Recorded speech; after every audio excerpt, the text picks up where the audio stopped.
Good morning all of you. सभी ओजंकियंस को ओजंक का बहुत बहुत नमस्कार। तो आज जो हम लोग बात करने जा रहे हैं वो ट्रेंड एनालिसिस पे। आपने देखा कल यूपीएससी का पेपर हुआ प्री का, और यूपीएससी प्री किसी भी स्टूडेंट के जीवन में एक बहुत ही इंपॉर्टेंट आयाम होता है।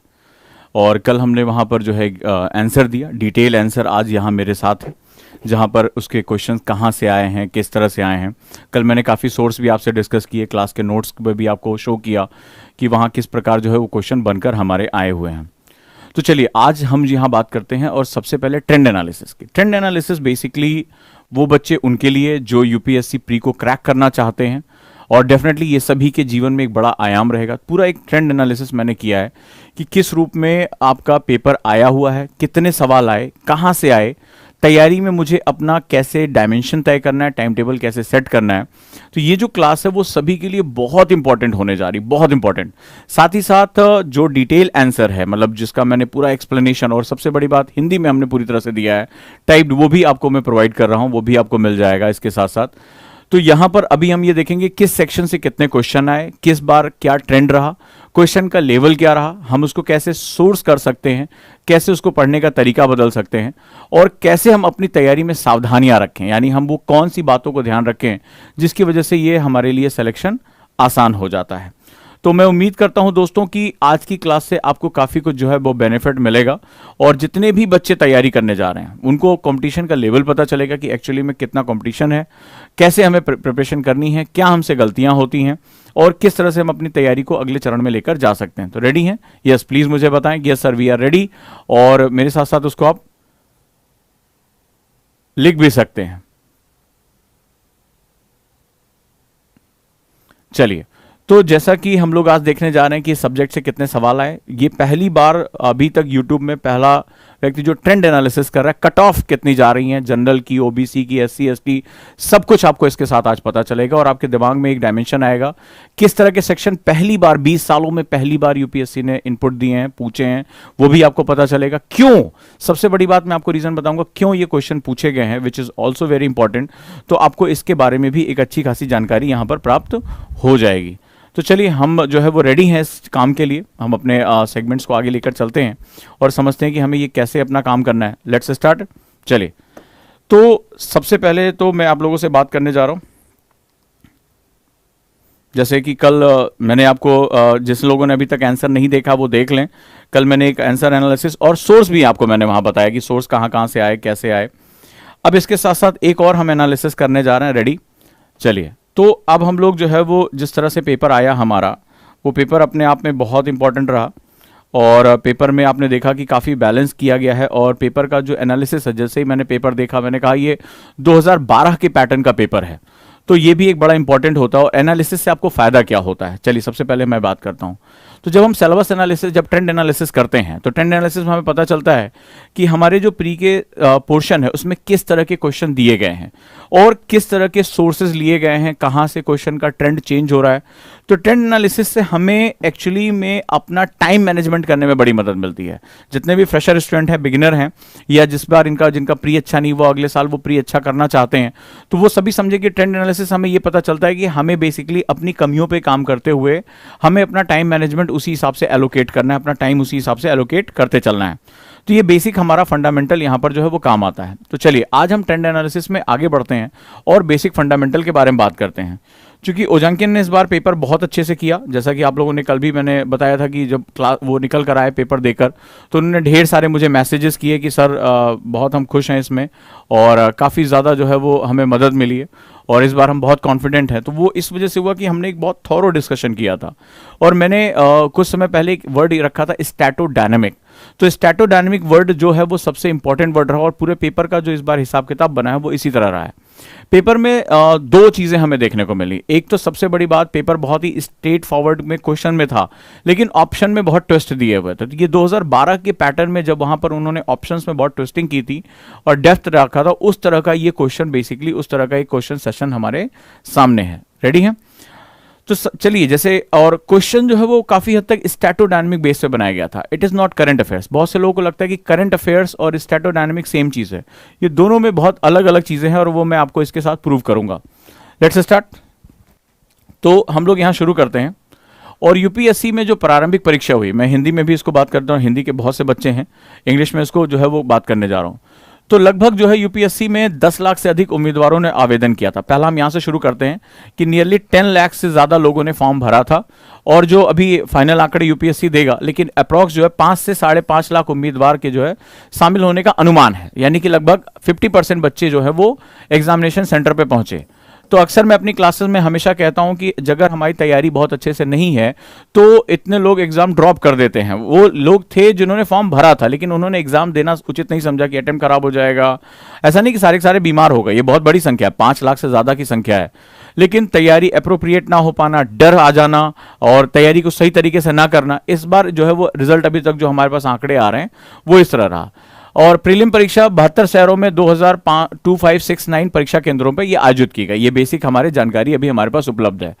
तो आपका कंपटीशन जो है वो बेसिकली इस तरह से बच्चे एग्जाम भरते हैं, 10 से 12 13 लाख बच्चे तक एग्जाम भरते हैं। कोविड की वजह से कम लोगों ने एग्जाम भरा, और लगभग इतने बच्चों के साथ आपको कंपटीशन में शामिल होना पड़ता है, राइट। तो यहाँ ये जो है वो प्रारंभिक परीक्षा जो प्री होती है वो one of the toughest phase होती है, मतलब बहुत ज्यादा इसमें रस्साकसी और बहुत ज्यादा फाइट होती है।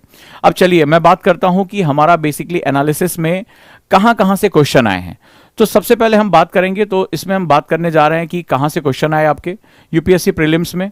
सेट ए मैंने ले लिया फॉर एग्जांपल, तो सेट ए भी मैंने कल जो उसका डिस्कशन किया था उसके आंसर मैंने यहां पर दिया था। तो अब देखिए कि कहां कहां से क्वेश्चन आया और आपको कैसे फोकस करना है।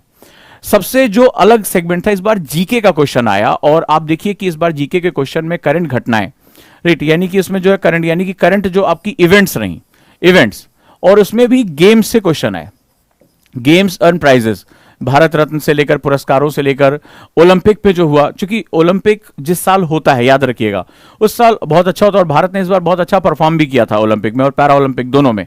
तो भारत की ये परफॉर्मेंस बहुत ही अच्छी रही थी। तो आपने देखा कि 20 वर्षों बाद क्रिकेट से क्वेश्चन आया या गेम से क्वेश्चन आया, बीच में ये क्वेश्चन हमेशा के लिए गायब हो गए थे। आफ्टर 20 ईयर्स ये जो क्वेश्चन आया, इसके पीछे रीजन बहुत बड़ा इंपॉर्टेंट है। आप ये समझो, जो ये क्वेश्चन आया है पूरा पेपर, ये जितने भी बच्चे समझ लें, वो पेपर जो है उसका नेचर स्टैटोडायनेमिक है। कैसा नेचर है? स्टैटोडायनेमिक नेचर है। स्टैटोडायनेमिक नेचर में क्या बात होती है आप समझते जाओ और लिखते जाओ इसको, और इसको समझते जाओ। स्टैटोडायनेमिक नेचर है, स्टैटोडायनेमिक। जिसको भी प्री कंपटीशन देख रहे हैं, आपका बहुत जबरदस्त है कंपटीशन, और इसमें आपको जिसको भी प्री क्रैक करना है उसके लिए बड़ा इंपॉर्टेंट है स्टैटोडायनेमिक पेपर। ये पूरा नेचर जो पेपर का एनालिसिस अब मैं करूंगा, ये पूरा पेपर अभी सारे सब्जेक्ट बताऊंगा, इसका नेचर जो प्रकृति है वो स्टैटोडायनेमिक है। स्टैटो का मतलब होता है मेरे फंडामेंटल यानी मेरे बेसिक सब्जेक्ट्स, यानी कि मूलभूत सब्जेक्ट्स जो मैं पढ़ रहा हूं, बेसिक सब्जेक्ट्स मेरे। और डायनेमिक जो होता है वो मतलब होता है कि जो चर्चा में चल रहा है, जो न्यूज़पेपर में मेरा, ठीक है, ये दैट इज इन न्यूज़पेपर। तो जनरली हमें यह लगता है कि हम न्यूज़पेपर वाले को, यानी कि जो चर्चा में है, अगर मैं इसको बोलूं जो चर्चा में है वो पर्चा में है, जो चर्चा में है उसको हम लोग करंट बोल देते हैं। लेकिन करंट को हमें लगता है कि हम कोई एनुअल रिपोर्ट पढ़ लेंगे, करंट अफेयर्स की कोई मैगजीन पढ़ लेंगे, करंट अफेयर चीज पढ़ लेंगे तो वो वहां पर हो जाएगा। पूरा पेपर इसका अपोज में जा रहा है। पूरे पेपर में मोस्टली जो क्वेश्चन आए हैं करंट से, तो डायरेक्टली इस बार हमें जीके मिल गया। जैसे ओलंपिक का क्वेश्चन आ गया कि भैया इसका लोगो ये था, फलाना ये था।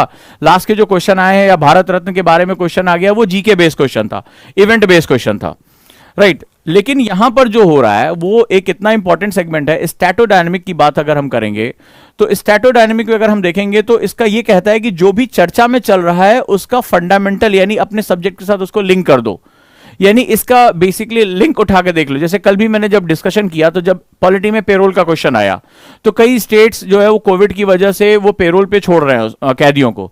तो कह रहा है पेरोल बेसिकली है क्या? ये राज्यों का विषय है, ये संघ का विषय है, ये फेडरल स्ट्रक्चर है। तो कह रहा है कि जो शब्द आप सुने ध्यान से या जो कॉन्सेप्ट आप सुने उसका फंडामेंटल बेस जानने की कोशिश करिए, यानी न्यूज़पेपर से उठाइए और अपनी बुक्स के साथ उसको कनेक्ट करने का प्रयास करना शुरू कर दीजिए। ये बेसिक फंडामेंटल है हमारे स्टैटोडायनेमिक नेचर का।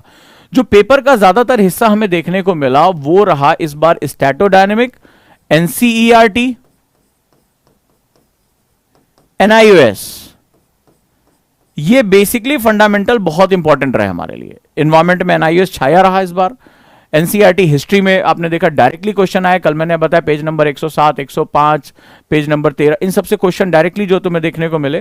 तो ये बड़ा इंपॉर्टेंट सेगमेंट होता है। तो अगर अब आपको प्रिपरेशन करनी है, और ये मैं आज से नहीं, मैं आपको 2017 से कहता चला आ रहा हूं कि अब यूपीएससी का जो नेचर है वो स्टैटो डायनेमिक हो चुका है। यानी आप न्यूज़पेपर में सिर्फ फैक्ट नहीं लिखेंगे, आज एडिटोरियल आ गया आपने लिख लिया, उसमें जो भी कॉन्सेप्ट प्रयोग हो रहे हैं उसके पीछे बैकग्राउंड में जाइए और उसके साथ अपनी बुक्स को अटैच करने का प्रयास करिए। यानी कि आपको स्टैटो डायनेमिक वे में स्टडी करनी होगी। चलिए, तो खेल घटनाएं पुरस्कार जो है वो लगभग 3 के आसपास करंट अफेयर्स बेस या ट्रेडिशनल क्वेश्चन के हमें देखने को मिले। तो टोटल क्वेश्चन जो था, यानी इवेंट से बेस जो क्वेश्चन थे, इवेंट बेस्ड क्वेश्चन की जो मात्रा रही है वो बेसिकली हमारी इवेंट बेस, जहां पर फैक्ट और करंट को पूछा गया है। ठीक है, तो ट्रेडिशनल रूप में 2 था, जैसे भारत रत्न के बारे में जीके में दिया हुआ है। कहां दिया हुआ था, सोर्स बता देता हूं। इंडिया ईयर बुक आप उठाओगे, इंडिया ईयर बुक, या अगर आप एक बुक आती है, ठीक है, this is the book known as, इसको हम लोग बोलते हैं मनोरमा ईयर बुक। ठीक है, आपको बता देता हूं। तो ये जो फैक्ट बुक होती है, ईयर बुक आती है, मनोरमा ईयर बुक आती है, ये जीके इसमें ज्यादा होता है। एक year book government of India देती है, इसमें सारे विभागों के बारे में होता है और क्वेश्चन आता है। ये मनोरमा ईयर बुक हिंदी और इंग्लिश दोनों में आती है। तो क्या होता है, इसको कई अच्छे स्कूलों में बच्चों को छोटी क्लास में इंट्रोड्यूस कर दिया जाता है। तो आप इसको भी थोड़ा थोड़ा पढ़ने की कोशिश किया करिए। जब आप इसमें पढ़ेंगे तो खेल और पुरस्कारों का और प्रमुख व्यक्तियों का एक चैप्टर है, देखिए यहां पर मोड़ कैसे रखा हुआ है। तो खेल और पुरस्कारों के बारे में, केंद्रीय मंत्रिमंडल के बारे में, या इस तरह से जो है आपने देखा होगा, इसमें ये उठा के एक जीके का पोर्शन दे देते हैं। यहां पे आप जाएंगे तो आपको सामान्य ज्ञान मिल जाएगा। आप इस तरह की बहुत सी ईयर बुक्स आती, बट ये बहुत पुरानी है और बहुत ऑथेंटिक है और इनका एक परंपरा है, तो आप इसको यूज कर सकते हैं। तो याद रखिएगा इसको, आपको यहां पे सोर्स भी बताता जा रहा हूं। ठीक है, इसको आप कर सकते हैं। तो ये क्वेश्चन थे इस बार 5। अब आ जाते हैं भारतीय इतिहास और संस्कृत में, यानी इंडियन जो हिस्ट्री है एंड कल्चर के बारे में। तो इस बार बहुत ही जो है वो चर्चा वाले क्वेश्चन है, जैसे 64 योगिनी मंदिर, क्लास में मैंने डिस्कशन किया था। तो 64 योगिनी मंदिर, भाई भारत की संसद पे बात चल रही, क्यों आया? तो भारत की संसद की माना जा रहा है कि जो संरचना है वो बेसिकली 64 योगिनी मंदिर, भारत का इकलौता ऐसा मंदिर है जो राउंडेड शेप में है। नागर वासर शैली इन सभी में जो हमें एक अलग तरह का जो है वो स्ट्रक्चर देखने को मिलता है, चतुर्भुज देखने को मिलता है, आयताकार देखने को मिलता है, लेकिन ये एक राउंडेड शेप में, जो तंत्र मंत्र के विश्वविद्यालय के रूप में भी जाना जाता है। तो भारतीय इतिहास यानी इंडियन हिस्ट्री और कल्चर के रूप में देखा जाए तो इस बार बहुत अच्छे क्वेश्चन है। और ये बात ध्यान रखिएगा, इसने इस बार गेन ले लिया है। बहुत सिंपल क्वेश्चन आए हैं। 6th, 7th, 8th क्लास की एनसीईआरटी में डोमिनेट करके क्वेश्चन इन्होंने सीधे सीधे दिए हैं। कल मैंने आपको बताया भी था, और आज मैं एनसीईआरटी की क्लास में जो पढ़ाऊंगा वही जो आपने देखा कि हर्षवर्धन के बाद जो है वो सीधे सीधे क्वेश्चन दिया हुआ 107 पेज नंबर 107 पे। तो आपको यहां पर क्वेश्चन काफी मिल जाएंगे। तो बेसिकली इसमें भी जो क्वेश्चन है वो स्टैटो डायनेमिक बेस है। करंट अफेयर्स तो नहीं होता, लेकिन स्टैटो डायनेमिक है। जैसे 64 योगिनी मंदिर हो गया, आर्ट एंड कल्चर हो गया, जो चर्चा में शहर हैं जैसे एलोरा, तो वो किस नदी के किनारे है, तो ये अक्सर समाचारों में आते रहते हैं। एक बड़ा मुद्दा जो है इसमें स्टैटो डायनेमिक के साथ यहां पर भी रहा। तो टोटल क्वेश्चन इस बार हमें कितने देखने को मिले हिस्ट्री में, और हिस्ट्री के लिए एनसीईआरटी एक बहुत ही ऑथेंटिकेट है। इसके साथ साथ विपिन चंद्रा जो आप पढ़ते हैं, या मैंने आपको शेखर बंदोपाध्याय की किताब बताई है, तो वो सभी स्टूडेंट इसके साथ भी जा सकते हैं। अगला भारत और विश्व का भूगोल। अब भारत और विश्व का भूगोल और एनवायरमेंट इस बार काफी ट्विस्ट किया। एनवायरमेंट का इस बार जो पोर्शन रहा है वो साइंस में भी घुसा है, काफी डेप्थ में गया, क्योंकि एनवायरमेंट में इन्होंने काफी इनपुट लिए हैं। तो अगर हम इंडिया और वर्ल्ड ज्योग्राफी की बात करें, इंडिया एंड वर्ल्ड ज्योग्राफी, ठीक है, तो वर्ल्ड ज्योग्राफी की अगर हम बात करें तो डायरेक्टली जो क्वेश्चन हमें मिले वो 12 मिले। 12 में जो 2 हैं वो करंट अफेयर्स बेस्ड क्वेश्चन थे, यानी कि इसमें न्यूज़पेपर से डायरेक्टली आए हुए थे क्वेश्चन वहां से, और कई क्वेश्चन अपना जो है फंडामेंटल। इस बार इन्होंने जो ज्योग्राफी के क्वेश्चन पूछे हैं वो बड़े ही फंडामेंटल क्वेश्चन पूछे हैं। मतलब जैसे सॉइल का क्वेश्चन आ गया कि सॉइल में क्या होता है।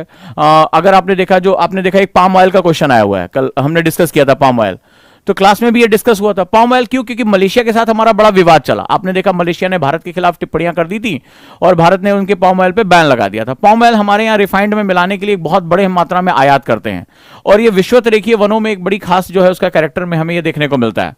तो उस कंडीशन में क्या होता है कि इस बार जो ज्योग्राफी के क्वेश्चन है वो बड़े ही स्टैटिक सिंपल क्वेश्चन आए हुए थे।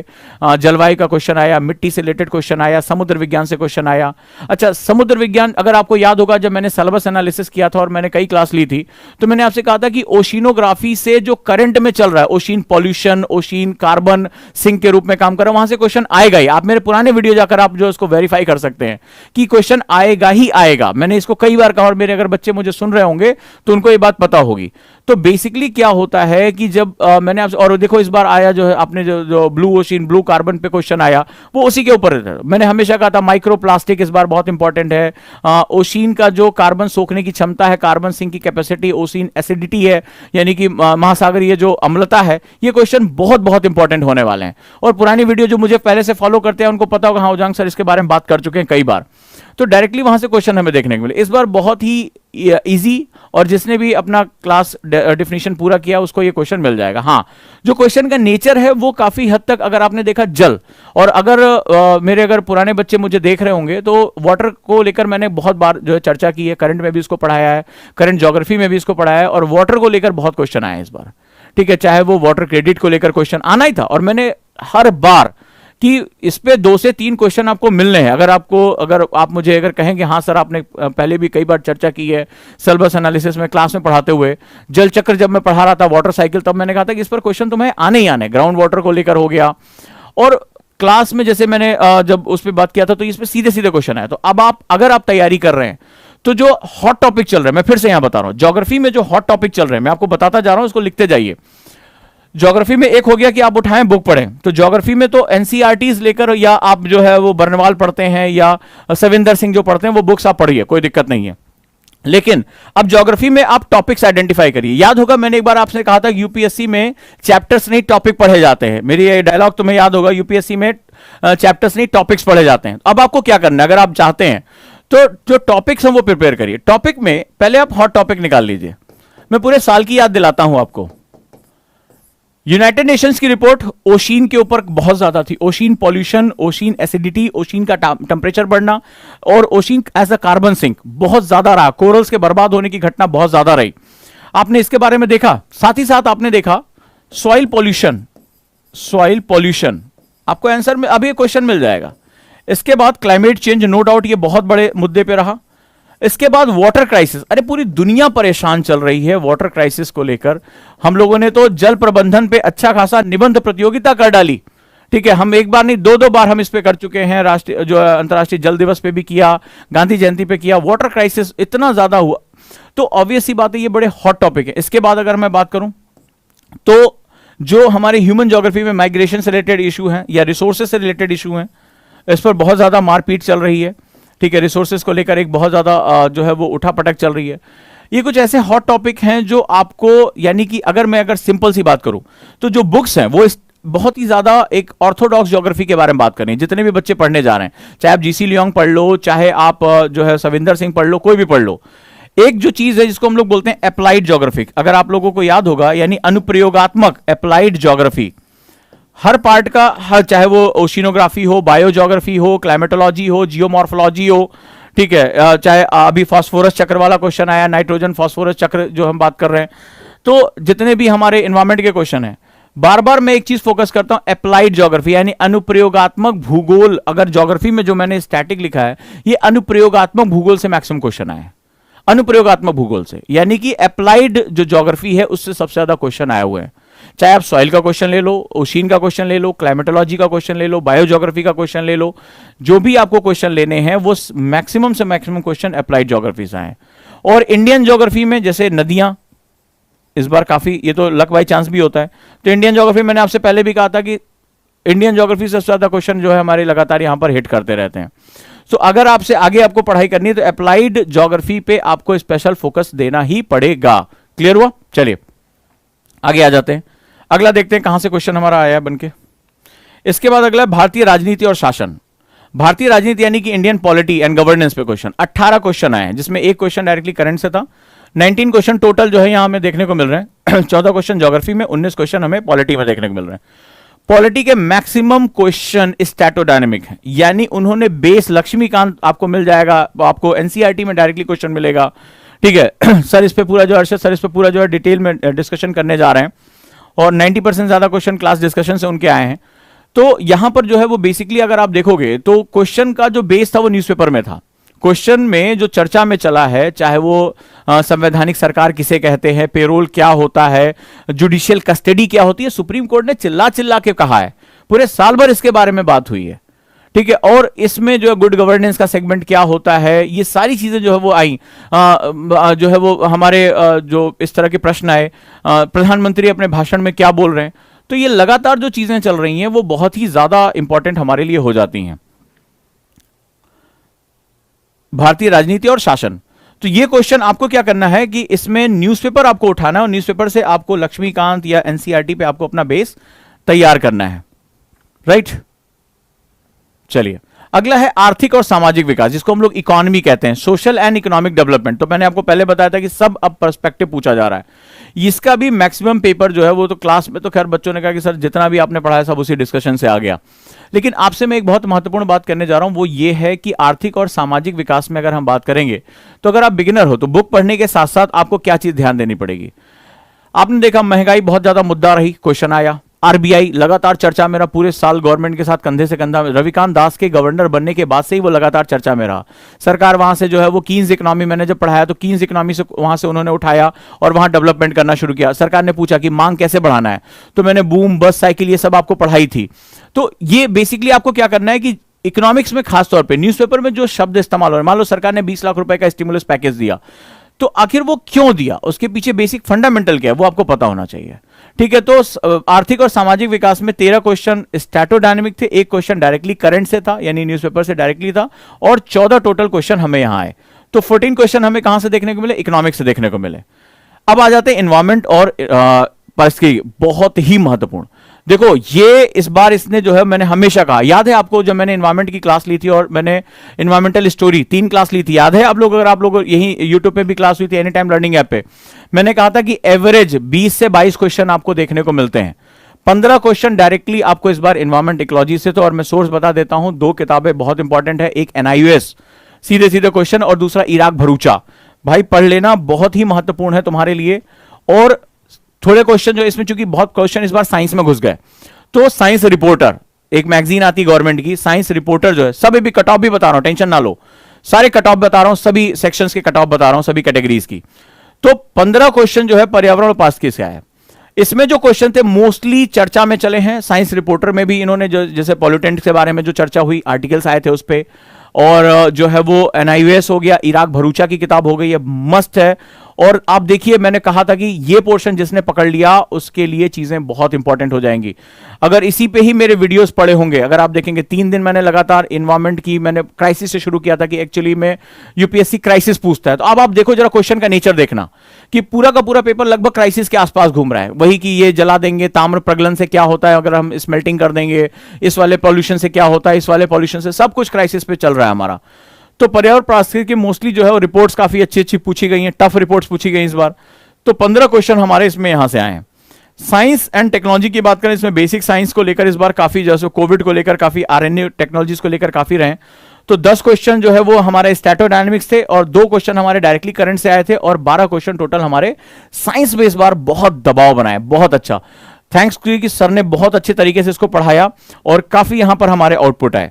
तो अगर देखा जाए तो जो हमारे स्टैटोडायनेमिक क्वेश्चन है वो 91 है टोटल, ठीक है, याद रखिएगा 91 क्वेश्चन हमारे स्टैटोडायनेमिक है, यानी आपको न्यूज़पेपर उठाना है और न्यूज़पेपर उठाकर उसको बुक्स के साथ जोड़ना है, N+B, न्यूज़पेपर और बुक्स अब एक साथ जो है जोड़नी चाहिए।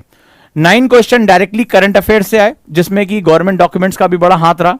तो इस तरह से हमारा जो है ये ट्रेंड एनालिसिस चलता है, राइट। देखिए ध्यान से किस तरह से हमारा ट्रेंड एनालिसिस जा रहा है। ये एक नया पोर्शन रहा हमारे लिए, घटनाओं पे पर क्वेश्चन 20 साल बाद आए। भारतीय इतिहास संस्कृत इस बार बड़ा डिसाइडिंग फैक्टर रहा, 21 क्वेश्चन हमेशा रहता है लगभग। ज्योग्राफी और एनवायरमेंट को अगर मिला दें तो इस बार बहुत बड़ा पोर्शन 15-14 क्वेश्चन हमें यहां पर जो है देखने को मिल रहा है, लगभग 29 क्वेश्चन हमेशा ये डोमिनेट करता है। तो आप इस पोर्शन को आप छोड़कर नहीं जा सकते। भारतीय राजनीति शासन लगभग 18-19 क्वेश्चन हर बार इसका जो है मेंटेन बना रहता है। साइंस ने इस बार अपना वेटेज बढ़ाया है, ठीक है, साइंस एंड टेक्नोलॉजी ने अपना बेसिस बढ़ाया और उसका रीजन भी है, हेल्थ को लेकर, हम कोविड को लेकर बहुत चर्चा करते रहे, तो जो चर्चा में है वो पर्चा में है, इस सिद्धांत को अपना लीजिए, इसी तरह से हम इसका एनालिसिस कर पाते हैं। अब आगे चलते हैं और हम बात करते हैं कि इनका डिफिकल्टी लेवल क्या था। तो अगर हम बात करें तो इस बार जो पेपर है उसमें ऑप्शंस काफी डिफिकल्ट रखे गए थे। मान लो आपको दो पता है, तीसरा अंदाजा लगाना थोड़ा मुश्किल था, वो वियर्ड था। और ज्यादातर का जो बेस लिया गया था वो गवर्नमेंट डॉक्यूमेंट्स के बेस में लिया गया था। संवैधानिक प्रावधान क्या है, सरकार की नीतियों में इसका जो है वो हमारा संसदीय प्रक्रिया क्या है, पार्लियामेंट्री प्रोसेस क्या है, इस पर जो है वो काफी ज्यादा चर्चा की गई है। तो अगर हम करंट अफेयर्स की बात करें तो मॉडरेटली डिफिकल्ट था। इसमें दो तीन क्वेश्चन तो बहुत ही अनसुने थे, हमारे लिए भी मुश्किल थे, वो तो मॉडरेटली डिफिकल्ट थे, नो डाउट। अगर उसको आप छोड़ भी देते हैं तो वो कोई बहुत परेशानी वाली बात नहीं रहेगी।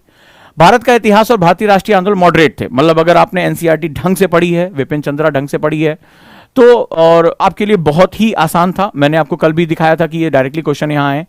भारतीय राजनीति और शासन संविधान, ये मॉडरेटली डिफिकल्ट इसलिए था कि क्योंकि जो इसके क्वेश्चन थे वो अनयूजुअल थे। मतलब अगर आप इसको न्यूज़पेपर के साथ जोड़कर, जो चर्चा में चल रहा है उसके साथ जोड़कर अगर नहीं पढ़ पाएंगे तो ये बेसिकली मॉडरेट डिफिकल्ट था, यानी कि ये मध्यम से कठिन की तरफ था, नो डाउट। इसमें निगेटिव मार्किंग होने की संभावना बहुत थी, क्योंकि वो सुनने में आसान लग रहा था, लेकिन जब उसके ऑप्शन में आप जा रहे हैं तो ऑप्शन में आपको बहुत डिफिकल्टी का सामना करना पड़ रहा है। आगे बात करते हैं भारतीय भूगोल, भौतिक भूगोल, सामाजिक और आर्थिक भूगोल। ये मॉडरेटली डिफिकल्ट था, मॉडरेट था अगर हम कहें, क्योंकि डिफिकल्ट इसलिए हो जाता है क्योंकि जैसे मैं करंट के बेस पे बहुत ज्यादा ज्योग्राफी को इनपुट लेता हूं। मैं करंट को हमेशा, मेरे स्टूडेंट भी होते हैं वो न्यूज़पेपर के साथ हम अक्सर जोड़ते हैं, और हम जो हॉट टॉपिक अप्लाइड ज्योग्राफी पे मेरा एक बहुत अलग कमांड है। तो अप्लाइड ज्योग्राफी पे जब मैं अपनी कमांड करता हूं तो वहां पर मुझे, हम लोग बहुत जल चर्चा पे हम कितना डिस्कशन कर चुके थे, समुद्रों पे हमारी बात, क्लाइमेट पे हमारी बात, अभी कुछ भी न्यूज में आता था हम उसी के उसी दिन डिस्कस कर लेते थे। तो हमारे लिए तो वो ठीक है, मॉडरेट एक रहा। लेकिन अगर आप करंट के साथ, अगर आप सोच रहे हैं कि केवल पुरानी किताबें 1965-66 में छपी हुई किताबों के आधार पर आप इस बार ज्योग्राफी के पेपर के ऑप्शन को हिट कर पाएंगे तो ये थोड़ा सा मुश्किल हो जाता है, ठीक है। नेक्स्ट है भारत और विश्व भूगोल की बात करें, अगर हम इसमें चलते हैं भारत और विश्व भूगोल के साथ साथ पर्यावरण और पारिस्थितिकी। पर्यावरण और पारिस्थितिकी आपको कठिन लगेगा, लेकिन अगर एनआईयूएस और इराक भरूचा आपने पढ़ा है तो डायरेक्टली क्वेश्चन हिट कर रहे थे। सिर्फ दिक्कत कहां आई है, जब एनवायरमेंट इकोलॉजी में जो साइंस का पोर्शन आया है, जो कि साइंस रिपोर्टर और इन सब नए नए रिपोर्ट्स के आधार, वही सिर्फ डिफिकल्ट हो गया है। तो एनवायरमेंट और इकोलॉजी इस बार इजी रही है, अगर जो आपने ऑथेंटिकेट सोर्स को हिट किया है, सिलेबस को पूरा किया, that is quite easy. Simple से क्वेश्चन उन्होंने उठा उठा के पूछे हैं। राजनीतिक व्यवस्थाओं में पंचायती राज, ये सार्वजनिक नीति के जो क्वेश्चन आए, ये मॉडरेटली डिफिकल्ट है, ये ट्विस्टिंग वाले क्वेश्चन रहे। इनके ऑप्शन एक्चुअली क्वेश्चन सीधे सीधे थे, ऑप्शन टफ पूछे गए थे इसमें। इकोनॉमी की बात करें तो इजी टू मॉडरेट, बहुत ज्यादा टफ नहीं है। इन्फ्लेशन का क्वेश्चन है, आरबीआई के ऊपर क्वेश्चन है, डिमांड सप्लाई के ऊपर क्वेश्चन, मतलब मांग कैसे बढ़ाई जानी चाहिए, कीन्स इकोनॉमी के ऊपर क्वेश्चन बना हुआ है। हमारा जो है सहकारिता, इतना ज्यादा चर्चा, मेरा अमूल वाला मैंने कितनी बार केस पढ़ाया था आपको, वर्गीस कुरियन की पूरी कहानी बताई थी। इसके बाद ये बहुत बेसिक बेसिक क्वेश्चन थे, और जो है अनएम्प्लॉयमेंट के ऊपर क्वेश्चन बना हुआ था। तो जो हमारे सरकार की योजनाएं हैं, तो इंपॉर्टेंट, ठीक, अगर आपने इसको ढंग से पढ़ा है, करंट के साथ अपडेट है, आपको इसमें कोई दिक्कत नहीं आएगी। इसी के अंदर विकास, गरीबी, समावेशन यानी कि इंक्लूजन, डेवलपमेंट, पुअर्टी, इन पर जो क्वेश्चन है ये भी इजी टू मॉडरेटेड रहे। विज्ञान और प्रौद्योगिकी में क्वेश्चन ट्विस्टिंग वाले रहे। अगर सोर्स ये मतलब मॉडरेट है, मतलब इसको मध्यम कह सकते हैं, ना इजी कह सकते हैं। 3 क्वेश्चन इसमें काफी टफ जो ट्विस्टिंग रहे। अगर आपने उस समय चर्चा को नहीं पकड़ा है तो जैसे रिकॉम्बिनेंट जो टेक्नोलॉजीज हैं, जो वैक्सीन में नई टेक्नोलॉजीज आई, उनको अगर आपने चर्चा के साथ नहीं सुना तो वो आपके लिए टफ बन जाएगी। तो जो इन्वायरमेंट इकोलॉजी का पोर्शन जो है साइंस एंड टेक्नोलॉजी में गया, वो भी आपको एक ट्विस्टिंग पोर्शन दे रहा है। तो इसका सीधा सा मतलब है कि हाँ, क्वेश्चन इजी नहीं था, कुछ क्वेश्चन के ऑप्शंस बहुत टफ थे। क्वेश्चन इजी था, क्वेश्चन डायरेक्टली लग रहा था, छोटा सा क्वेश्चन दे रखा था, लेकिन उनके ऑप्शंस को जब सेट करने बैठोगे तो उसमें हमें भी कंफ्यूजन हुआ है, ठीक है। 3 to 4 क्वेश्चन में हमें भी कंफ्यूजन हुआ है कि एग्जैक्टली कि इसका आंसर यूपीएससी ही फाइनलाइज कर पाएगा, तो इसमें कोई घबराने की बात नहीं है। तो अगर हम बात करें तो लगभग ये मॉडरेट टू डिफिकल्ट के बीच का एक पेपर माना जा सकता है, ठीक है। यानी कि अगर आप ऑथेंटिकेट सोर्स पढ़ रहे हैं, एनसीईआरटीज को अपना भी बेस बना रहे हैं, साथ साथ आप ऑथेंटिकेट बुक्स पढ़ रहे हैं, करंट स्टैटिक अगर आप पढ़ने का तरीका है कि न्यूज़पेपर में जो आ रहा है उसको सिर्फ रटना नहीं है, उसका बेस भी हमें जानना है, तो it's very easy for you, ठीक है। आप आसानी से इस समय कट ऑफ निकाल सकते हैं। अब सवाल यह कि कट ऑफ मेरा कितना जा रहा है, ठीक है। तो कट ऑफ अगर हम बात करें तो जनरल के लिए जो अभी एक्सपेक्टेशन, चूंकि अभी 24 घंटे ही हुए हैं लगभग, इसमें 24 घंटे भी अभी नहीं हुए पूरी तरह से, तो अभी एक्चुअली में सैंपलिंग आने में थोड़ा सा टाइम लगेगा। लेकिन जो पेपर का लेवल, हमारा जो अनुभव, उसके हिसाब से 90 to 95 जनरल का जाना चाहिए cut off, that is very important. EWS के लिए जो कट ऑफ जाना चाहिए वो 76 to 79 जाना चाहिए, जो इकोनॉमिक वीकर सेक्शन जो वहां मिला। ओबीसी के लिए 88 to 91, राइट। एससी के लिए 73 टू 77 और एसटी के लिए 67 टू 71, ये एक अप्रॉक्स रेंज हमने देखी है। बाकी फाइनल जो है वो यूपीएससी तय करेगा, but this is the thing, क्योंकि जो पेपर में हमने देखा कंफ्यूजिंग ऑप्शनल की वजह से निगेटिव मार्किंग होने की संभावना इस बार ज्यादा है।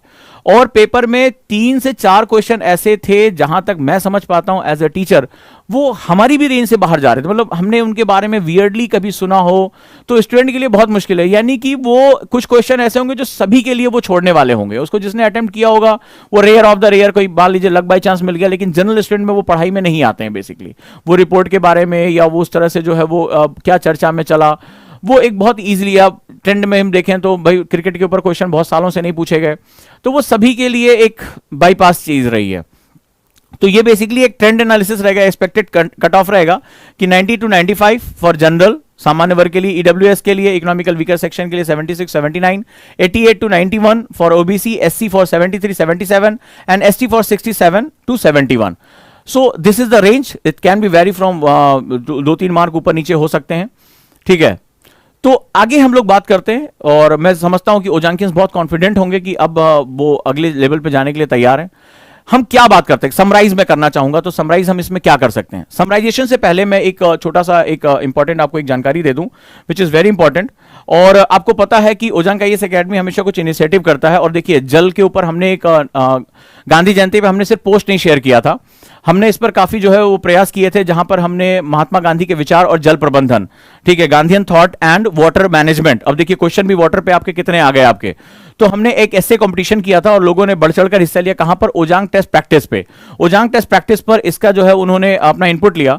मुझे बहुत ओजांकियन पे बहुत गर्व है। ये अदिति शर्मा फर्स्ट इनको प्राइज मिला है, तो बहुत बहुत बधाई हो अदिति, आपने अपने माता पिता को भी गौरवान्वित किया, आपने अच्छा निबंध लिखा।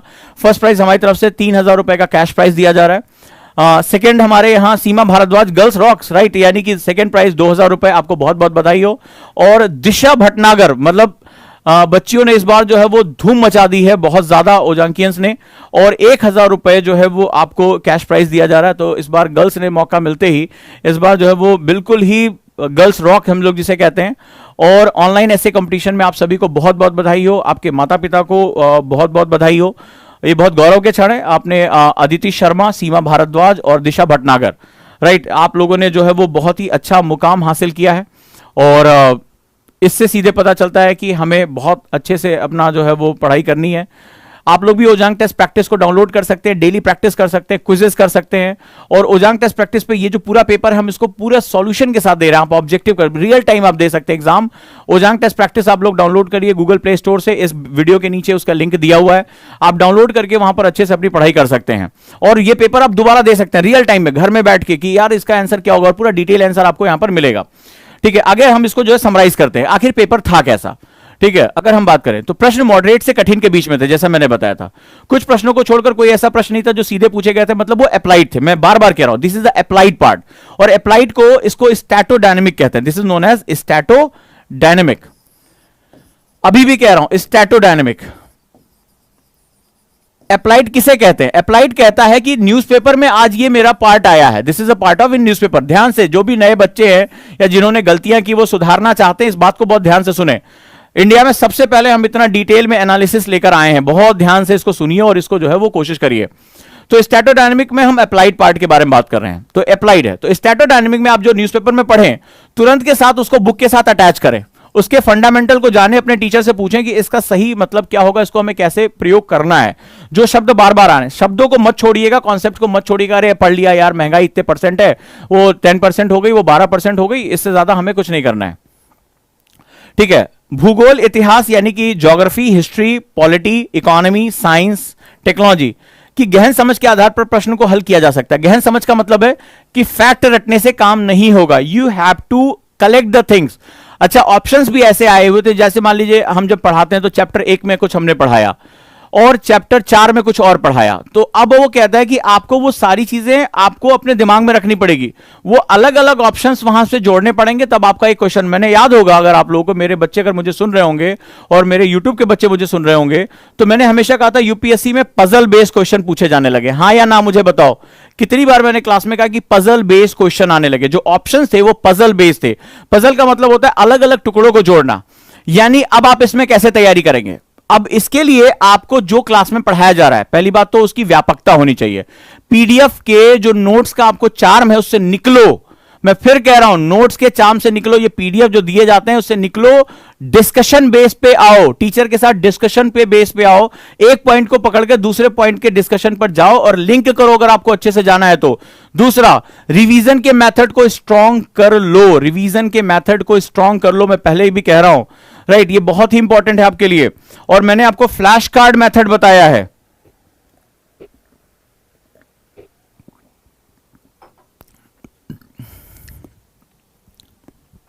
फ्लैश कार्ड मेथड क्या है? फ्लैश कार्ड मेथड, आपको मैंने छोटे छोटे कार्ड्स बनाने, इसी पे वीडियो पड़ी हुई है। क्यों कह रहा हूं? क्यों? क्योंकि पजल बेस्ड क्वेश्चन में आपने ऑप्शन देखा होगा, अलग अलग डायमेंशन से ऑप्शन पूछे गए।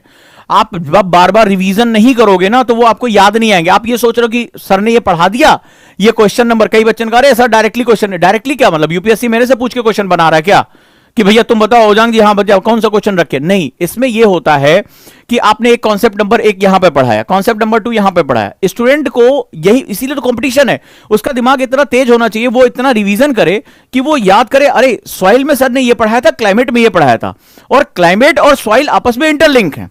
तो गुरु गुड़ और चेला शक्कर बहुत पुराने से कहावत चली आ रही है। तो चेला शक्कर कब बनेगा? जब रिफाइन होगा, जब जो है, जब गन्ने के रस को रिफाइन किया जाता है तभी तो शक्कर बनती है। तो गुरु ने पढ़ा दिया कि भैया टॉपिक नंबर 1 में ये था, टॉपिक नंबर 2 में। अब स्टूडेंट चाहता है अरे यार कोई ऐसी पीडीएफ दे दे, धप्प से मुंह में खा लें, पानी पिए घपाक से, और जो है अंदर जाके सारा उल्टी कराएं 60-70 क्वेश्चन। ऐसा नहीं होता। आपको क्या करना पड़ेगा? इसको बार बार रिवाइज करते हुए इसके फ्लो चार्ट्स बनाने पड़ेंगे, इसकी थॉट मैपिंग करनी पड़ेगी, साइनॉप्सिस बनानी पड़ेगी। कितनी बार मैंने कहा कि भैया मैं पैराग्राफ वाले नोट्स का विरोधी हूं और बार बार रहूंगा हमेशा, जितनी बार तुम्हें समझ में आ जाए। तो मैंने आपको बाकायदा रिवीजन के मेथड्स बताए कि ऐसे ऐसे करना है। तो उसमें क्या होगा, आप जोड़ोगे, अच्छा क्लाइमेट में ये सर ने पढ़ाया था, सॉइल में ये पढ़ाया था, इन दोनों को जोड़कर मेरा ये आंसर हो जाएगा। डन, खत्म। न्यूज़पेपर में मैंने ये वाला पार्ट पढ़ा था, सर ने मुझे जो है वो क्लास में ये पढ़ाया था, दोनों को जोड़ दो, मेरा ऑप्शन हो गया। इसी तरह से मैक्सिमम ऑप्शन। इस बार जो सबसे बड़ी दिक्कत आएगी, कट ऑफ नीचे जाने का रीजन ये हो रहा है कि निगेटिव मार्किंग अच्छी खासी होगी इस बार, राइट। नेक्स्ट वन,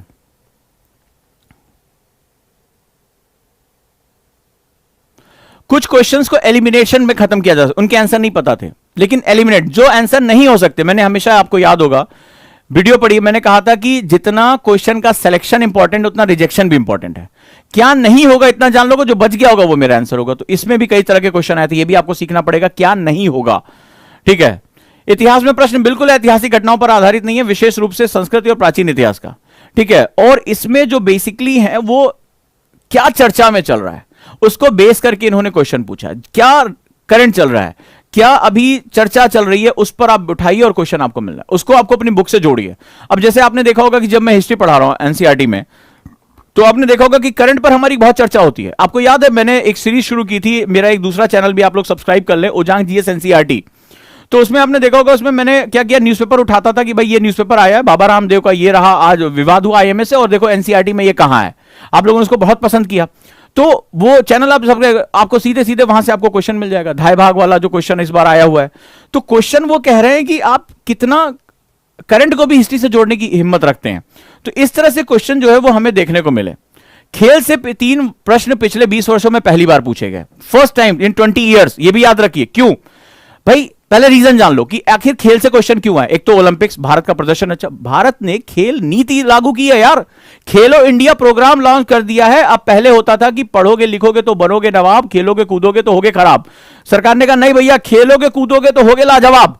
सरकार कह रही है, और सरकार 2-3 सालों से बहुत प्रयास कर रही है कि खेल नीति लेकर आना, खेलो इंडिया प्रोग्राम लॉन्च करना, सुविधाएं बढ़ाना, नए नए स्टेडियम बनाना। भारत में खेल का कल्चर बढ़ता चला जा रहा है।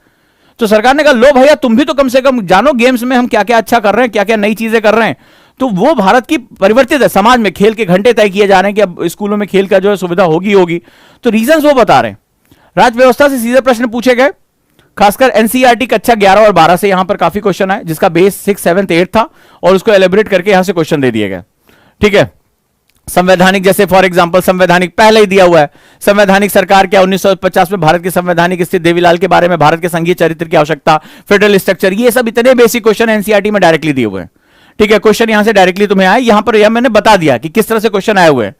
पर्यावरण के झुकाव का पारंपरिक ज्ञान की ओर था, ठीक है, फाइलम, सहजीवी संबंध, ये सब एनआईओएस, दो पार्ट आती है एनआईओएस की, ले आवाज ज्यादा नहीं है, एनआईओएस की वेबसाइट पर जाओ, फ्री में डाउनलोड कर लो, कोई दिक्कत नहीं, पढ़ो उसको, ये टीचर के साथ। मैंने जैसे एनआईओएस के बेस पे मैं हमेशा, जैसे मेरा कॉन्सेप्टर बैच है तो मैं एनआईओएस के बेस पे क्लास लेता ही लेता हूं, एनसीईआरटी एनआईओएस उसमें इन्वॉल्व रहता ही है लेवल 1 पे, तो इसीलिए उनका कॉन्फिडेंस बहुत ज्यादा बढ़ जाता है। तो ये रहा पूरा हमारा सेगमेंट कि किस तरह से हमने अपना काम किया, किस तरह से जो सेगमेंट किया, और उसी की वजह से आज बहुत गौरवान्वित महसूस कर रहा हूं कि ये इन बच्चों ने जो ये मैसेज किए मुझे कि सर मजा आ गया, क्वेश्चन इतने हुए, उसके पीछे कॉन्फिडेंस है, उसके पीछे इस तरह के मेरे पास कम से कम 300 मैसेज मेरे पास इस तरह से अब तक बच्चे मुझे भेज चुके हैं कि सर मजा आ गया, क्वेश्चन इतने आसान हुए, इतना जो है, ये उन्हीं के मैसेज, ये देख कर लगा कि हाँ जो मेहनत की थी, जो एक अलग परंपराओं पढ़ाया था। कई बच्चों ने विरोध किया, अरे सर पीडीएफ नहीं देते आप, फलानवा इतना प्रिंट क्या करोगे यार, दिमाग में रखने की जगह है। कोई भी पीडीएफ मैं सोचूं ये तुम्हें 4 पन्ना दे दूंगा और इसमें से आईएएस का क्वेश्चन फंस जाएगा, नहीं फंसेगा, वो ऑप्शन में गेम कर जाते हैं, क्वेश्चन का टाइटल सेम होगा, ऑप्शन अलग है। मैं कह रहा हूं भाई नहीं होगा, तुम्हें यह सच्चाई स्वीकार करनी पड़ेगी। मैं कोचिंग का डायरेक्टर, सबसे ज्यादा सब्जेक्ट को डील करने वाला व्यक्ति, मैं कह रहा हूं, ये मेरे बच्चे ने मुझे लिखकर भेजा, लेकिन मैं इसके बाद भी तुम्हें सच्चाई बता रहा हूं, you have to identify in that particular time zone, उसमें तुम्हें जाना पड़ेगा और सोचना पड़ेगा, अच्छा सर ने क्लाइमेटोलॉजी में पढ़ाया था, ओशिनोग्राफी में पढ़ाया था, ओशिनोग्राफी में जो डिस्कशन हुआ था उसका एक पार्ट यहां काम आएगा, वहां तुम्हें अपनी बुद्धि का इस्तेमाल करना पड़ेगा। अगर कोई ये कह रहा नहीं मेरा क्वेश्चन ये फलाने से भटाक से सब आ गया, नहीं आएगा। मेरे इसमें मैंने इतना लार्जर वे में 7 स्टोरीज, नीति आयोग के डॉक्यूमेंट्स, ठीक है, उसके बाद पूरा प्री के लिए अलग इकोनॉमी पढ़ाई, मेंस के लिए अलग पढ़ाई, ज्योग्राफी में इतना डिस्कशन। कई बार बच्चे सर क्यों पढ़ा रहे, अर्बन कोऑपरेटिव से पढ़ा है बच्चा, अरे सर इतना क्यों पढ़ा रहे, लो आ गया ना क्वेश्चन अर्बन कोऑपरेटिव पे, क्योंकि चर्चा चल रही है, भारत बदलाव के दौर से गुजर रहा है। मेरा सोर्स बहुत गहरा है, मैं सरकार के जो थिंक टैंक्स हैं, ये विवेक देबरॉय जैसे लोग और ये जो है वो जो है अजीत डोवाल साहब जैसे लोग, इनकी जो रिसर्च पेपर पढ़ पढ़ के वो एक थिंकिंग समझ में आती कि गवर्नमेंट अभी क्या करने की कोशिश कर रही है, पेपर उसी के हिसाब से मूवमेंट करेगा। तो वो एक आपको रखा है, आपको भी बदलना पड़ेगा। आपको ये नहीं, आप ये अगर सोच रहे हैं कि आप कोचिंग में अगर भैया कुछ नहीं करना है, अब नहीं, आपको मेथड बताता हूं, आपको सोच, आप ये बताइए, मैं ये टॉपर सीक्रेट मुझे बताने की, मैं कॉन्सेप्टर बैच में स्किल्स क्यों सिखाता हूं, क्यों मैं 2 साल का समय लेता हूं, स्किल्स सिखाता हूं कि भाई आपको ये स्किल्स करनी है, आपको क्यों मैं मुझे क्या गर्ज पड़ी है कि आप रिवीजन कैसे करो कैसे नहीं करो। आपको SQ3R मेथड सिखाया, आपको बुक पढ़ना सिखाया, आपको फ्लैश कार्ड, उसके बाद क्लास में डांटता भी हूं कि नहीं बनाया तो भैया बनाओ। उसमें भी कई लोग सो जाते सुन के, अच्छा ठीक है, मेमोरी मेथड्स बताता हूं, short tricks, LWMI, thought mapping, कैसे थिंक करना है। आंसर राइटिंग में देखिए आज काम आ रहा है ना कि एक पेज में पूरी थिंकिंग को कैसे लेकर आते हैं, तो वहां पर आपको इस तरह से चीजें करनी पड़ेगी। अगर कोई टीचर कह रहा है भैया हमारा डायरेक्टली कोई कहीं नहीं आया है, एक ऑप्शन आ गया दूसरा नहीं आएगा, आपको टीचर के साथ मिलकर लड़ना पड़ेगा। टीचर आपका समय बचाता है, टीचर आपके बिहार पर मेहनत करता है, लेकिन आप अगर परजीवी हो जाओगे कि पैरासिटिक हो, मेरी बात को बहुत ध्यान से सुना, सभी के लिए कह रहा हूं, अगर आप परजीवी हो जाओगे कि अरे गुरुजी मेहनत कर ही लेंगे, सब पढ़ाई देंगे, बोल रहे थे उजांग सर पढ़ाई देंगे सब, या कोई भी कह देगा, नहीं होगा। आप जागिए, ये सच्चाई है, आपको टीचर के साथ लगकर मेहनत करना पड़ेगा। टीचर आपके कोचिंग में आपका टाइम बचा रहा है, क्योंकि टाइम आपका सबसे बड़ा शत्रु है, वो खा जाएगा आपका समय। वो आपको बता रहा है ये नहीं करना है, ऐसे करना है, लेकिन आप उसको फॉलो ही ना करें, बुद्धि ना लगाएं, रिवीजन ही ना करें। टाइम टेबल में बार बार 60-40 रेशियो कितनी बार बताया कि 40% टाइम रिवीजन, सर रिवीजन में मन नहीं लगता। अब क्या करें, तुम्हारे मन का हम का भाई, क्या करें तुम्हारे लिए, ठीक है, डिस्को करवाएं, नाच गाना करवाएं, तुम्हारा मन लग जाए, ठीक है। तो वो तो सिस्टम यहां है नहीं कि तुम रजवाड़े हो कि तुम्हारा जो है मन लगाने के लिए जो है वो नृत्य परंपराओं को हम शुरू करा दे, नहीं ऐसा है। सो टीचर और स्टूडेंट का जो एक सहयोग है वो बड़ा जरूरी है। अब कॉपरेट टू डोमिनेट करना पड़ेगा, C2D, और यह बात आप समझ लो। और ये जो नोट्स कल्चर है इसको जितना हो सके विरोध, मैं विरोध करने के चक्कर में मेरा बहुत आर्थिक नुकसान हुआ, बड़ा मेरा विरोध हुआ है कि अरे नोट्स नहीं देते हैं, PDF नहीं देते हैं। अरे हम क्लास में लिखा था, कई बच्चे बोले अरे क्लास में आप लिखा, अरे जब तुम्हारा टीचर आज की डेट में तुम्हारा टीचर अपने हाथ से नोट्स बनाता है, सोचो, मतलब अगर मुझे पढ़ाना है तो मैं अपने हाथ से नोट्स बना, सब जानते हैं कि ओजांग सर अपने हाथ से नोट्स बनाते हैं, अपने हाथ से एक एक चीज LWMI प्रिपेयर करते हैं, एक एक चीज जो है वो अपनी प्रिपेयर करते हैं। उसके बाद जरा देखो तुम्हारी क्या हालत है, ठीक है, एक एक चीज, मतलब ऐसा भी नहीं कि किसी का बना बनाया नोट्स, एक एक नोट्स मैं अपने हाथ से बनाता हूं, अपने हाथ से लिखता हूं, जी देख रहे हो, अपने हाथ से लिखता हूं LWMI। तो जब टीचर लिख सकता है, स्टूडेंट कहता है सर इसका PDF नहीं दे देंगे, अरे तो मन तो करता उसी समय ना, तो बता दें फिर क्या होता है। मतलब टीचर मेहनत करने के तैयार, स्टूडेंट मेहनत करने के तैयार नहीं, बोले इसका PDF दे दीजिए। तो वही PDF वाले हैं जो कह रहे हैं कि सर हमसे नहीं हुआ। टीचर में कमी नहीं है, ठीक है, मेहनत करो, अच्छे से पढ़ाई करो, खूब मन लगा के, और जब आज जो इतनी मेहनत करोगे कल तुम्हें उतना अच्छा रिजल्ट मिलेगा। आज जितनी काम चोरी करोगे उतना ही तुम्हारा बिगड़ेगा। मैं तो बहुत लकी हूं, वो जानकियंस एक से एक नोट्स बना, मैं ये बनाता हूं वो इससे भी खूबसूरत बना के निकल जाते हैं।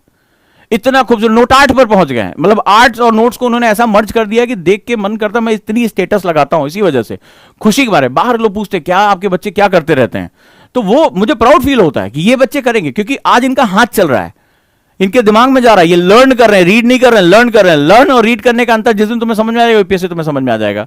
बात बुरी लगे अच्छी लगे कड़वी बोलता हूं, लेकिन काम बहुत आती है।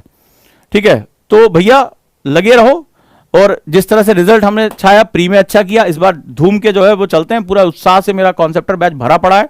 ठीक है, इस बार वो कह रहा है कि भैया फोड़ के हम रहेंगे, कोई टेंशन वाली बात नहीं है। कई लोग बैच के बारे में पूछ रहे हैं, तो मेंस का बैच चल रहा है अभी एडमिशन, जो मेंस 2022 जिसको जिनको देना है उसका बैच मेरे साथ चल रहा है सोशल इश्यूज के साथ, वो एडमिशन आप ले सकते हो। कॉन्सेप्टर बैच 28 दिसंबर से भाई मेरे, ठीक है, और इसका रजिस्ट्रेशन ओपन है। और एनसीईआरटी आंदोलन अभी भी नहीं समझ में आया तो एनसीईआरटी का जो है आज की क्लास है वो देख लेना, एनसीईआरटी में आज क्लास कैसे होती है क्या होता है। तो एनसीईआरटी आंदोलन का जो है वो 23 नवंबर से इसका बैच है, ध्यान से सुनना और समझना और इसको अच्छे से कर लेना।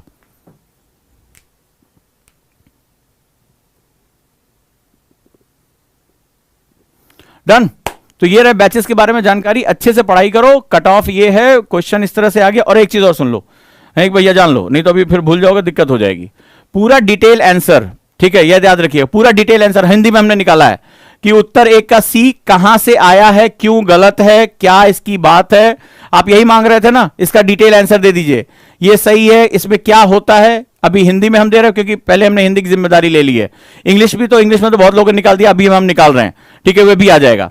ये सारा का सारा आपको कहां मिलेगा, ojang.com पे जाइए, ojang.com, वहां पर आपको ये सारा का सारा डिटेल आपको यहां पर मिल जाएगा। डिटेल पूरा, कहां से क्वेश्चन आया है, क्या इसका आंसर होना चाहिए, ये पीडीएफ आपको पूरी की पूरी ojang.com पर अभी मिल जाएगी, कैसे क्वेश्चन पूछा गया है।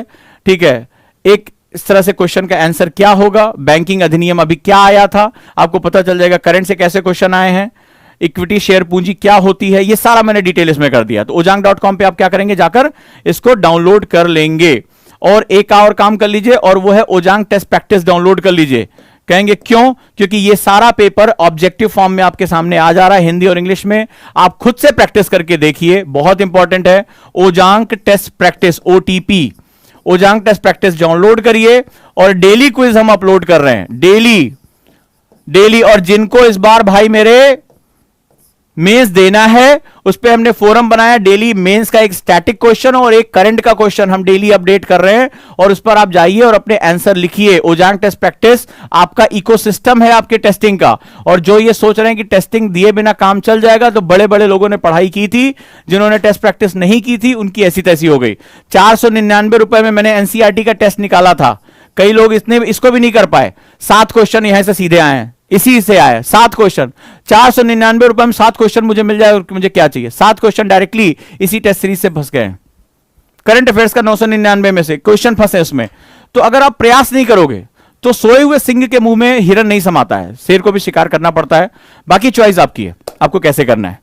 चलिए दोस्तों, प्यार मोहब्बत बनाए रखिएगा, जुड़े रहिए बैचेस के साथ अच्छे से। अब पूरा एकदम जोश में हो जाएंगे, अब जो है वो हिला के रख देना है। मेंस का बैच हमने शुरू कर दिया, इस बार मेंस में भी जाना है, छा के चले आना है।